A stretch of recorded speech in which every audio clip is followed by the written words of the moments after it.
Assalamualaikum warahmatullahi wabarakatuh. Apa kabar anak-anak semuanya? Semoga dalam keadaan baik-baik saja dan sehat-sehat selalu. Sebelum kita memulai mata pelajaran kita kali ini, marilah kita berdoa bersama-sama. Bismillahirrahmanirrahim. Rabbi zidni ilma warzuqni fahma birahmatika ya arhamar rahimin. Oh ya, Ibu harap kalian mendengarkan dan menyimak apa yang Ibu sampaikan dalam video kali ini.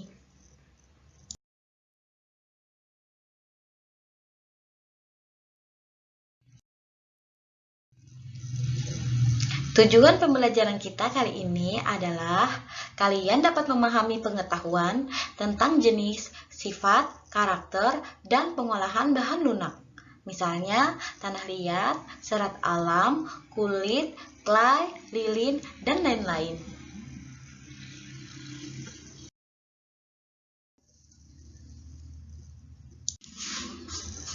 Nah, kerajinan bahan ada dua, kerajinan bahan lunak dan kerajinan bahan keras.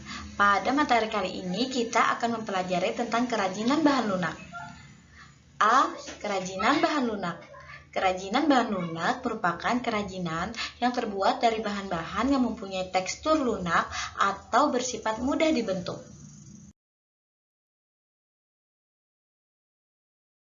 B. Jenis kerajinan bahan lunak.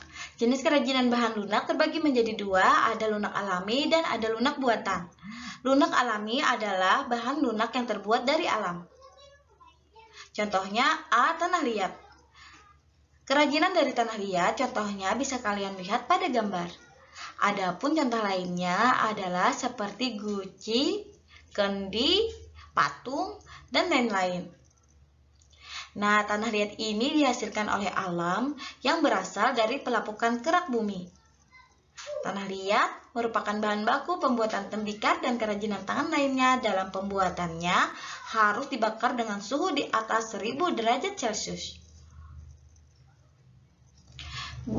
Bahan serat. Bahan serat alam dapat menghasilkan kerajinan tangan yang beraneka ragam. Misalnya tas, dompet, topi, alas meja, dan tempat lampu. Contoh serat alam yaitu enceng gondok, mendong, pelepah pisang, daun jagung, pelepah jagung, daun lontar, janur, dan daun pandan. Contohnya bisa kalian lihat pada gambar. Pada gambar tersebut adalah tas yang terbuat dari bahan pandan dan enceng gondok. C. Bahan kulit. Kulit merupakan bahan alam yang dapat dijadikan sebagai bahan dasar kerajinan. Nah, kulit hewan yang digunakan biasanya seperti kulit sapi, kambing, kerbau, buaya, dan ular. Contohnya adalah tas. Di gambar ini ada gambar tas, kemudian ada pun contoh lainnya seperti jaket, sepatu kulit, ikat pinggang, topi, dan lain-lain. 2. Bahan lunak buatan. Bahan lunak buatan yaitu bahan lunak yang terbuat dari kimia atau buatan manusia. A. Sabun. Sabun adalah surfaktan yang dipakai dengan air untuk mencuci dan membersihkan.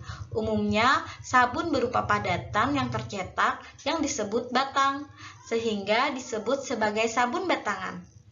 Meskipun saat ini terdapat jenis sabun cair, namun yang dipakai dalam kerajinan tangan adalah sabun batangan. Contohnya bisa kalian lihat pada gambar. Pada gambar tersebut ada sabun batang yang diukir dan ada sabun batang yang diparut. B. Lilin. Lilin tidak hanya dimanfaatkan untuk penerangan saja. Saat ini lilin juga dimanfaatkan dalam upacara keagamaan, perayaan ulang tahun maupun pewangi ruangan. Bahkan lilin juga dimanfaatkan sebagai aromaterapi yang dapat meningkatkan mood seseorang. Contohnya bisa kalian lihat pada gambar. Ini adalah lilin yang dilelehkan dan diberi perwarna, kemudian dimasukkan ke dalam gelas-gelas kaca. C. Clay. Sebenarnya istilah clay ini berarti tanah liat. Akan tetapi, dalam dunia kerajinan, istilah tersebut bisa diartikan sebagai tanah liat buatan. Nah, terdapatlah yang terbuat dari adonan tepung, ada juga yang terbuat dari parafin, ada yang terbuat dari bubur kertas, ataupun polimer. Contohnya bisa kalian lihat pada gambar. Adapun jenis clay lainnya adalah seperti squishy. Kalian tentu pernah kan bermain dengan squishy atau slime?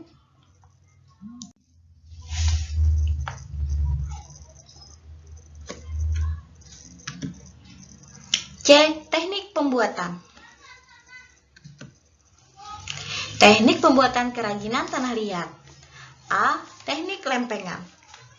Teknik lempengan atau slab adalah teknik pembuatan badan keramik secara manual dengan membentuk lempengan menggunakan roll. Lempengan ini digunakan untuk membuat karya keramik yang berbentuk persegi atau silinder. Yang B. Teknik cetak. Teknik cetak yaitu teknik kering yang menggunakan teknik press atau tekan dan cetak basah dengan teknik cor. Teknik pembentukan dengan acuan alat cetak dapat digunakan untuk memproduksi produk kerajinan keramik dalam jumlah yang banyak dan waktu relatif singkat, dengan bentuk dan ukuran yang sama pula. C. Teknik pijat tekan. Teknik pijat tekan atau pinch adalah teknik pembentukan badan keramik secara manual. Fungsi dari pijatan dengan jari-jari adalah untuk mengarahkan bentuk pada benda yang ingin dibuat.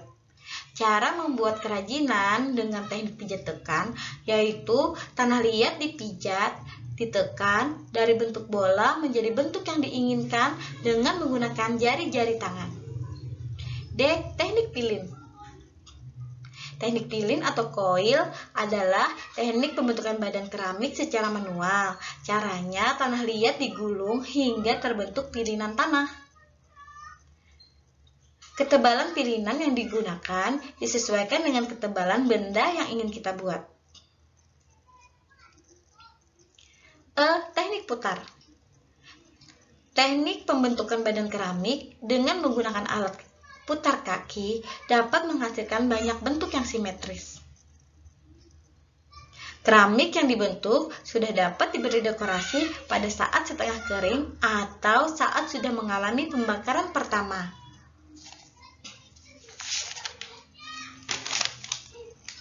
Yang kedua, teknik pembuatan kerajinan dari kulit. Teknik yang digunakan dalam membuat motif pada kerajinan kulit, khususnya wayang kulit, adalah teknik pahat atau sungging. Nah, adapun teknik lain menggunakan teknik rekat, menggunakan teknik jahit, teknik tekan press, dan pahat tadi.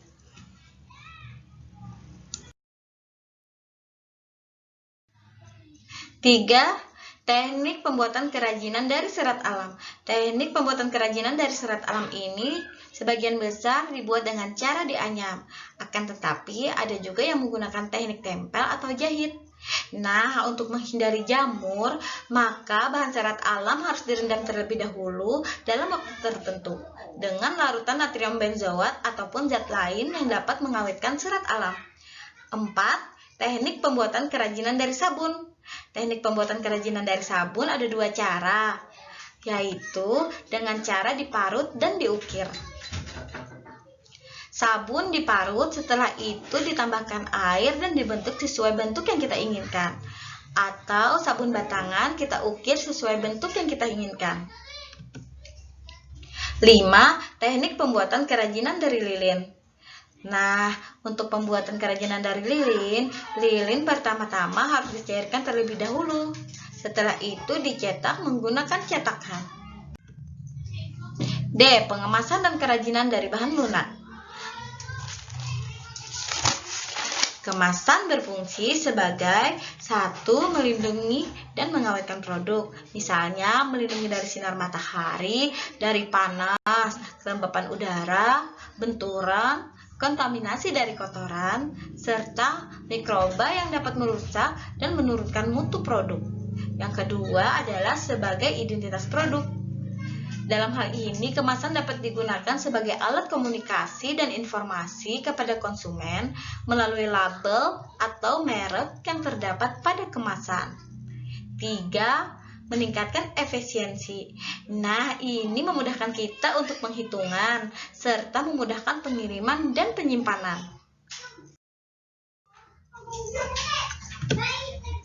Terima kasih kalian telah mendengar dan menyimak pembelajaran kita hari ini. Wassalamualaikum warahmatullahi wabarakatuh.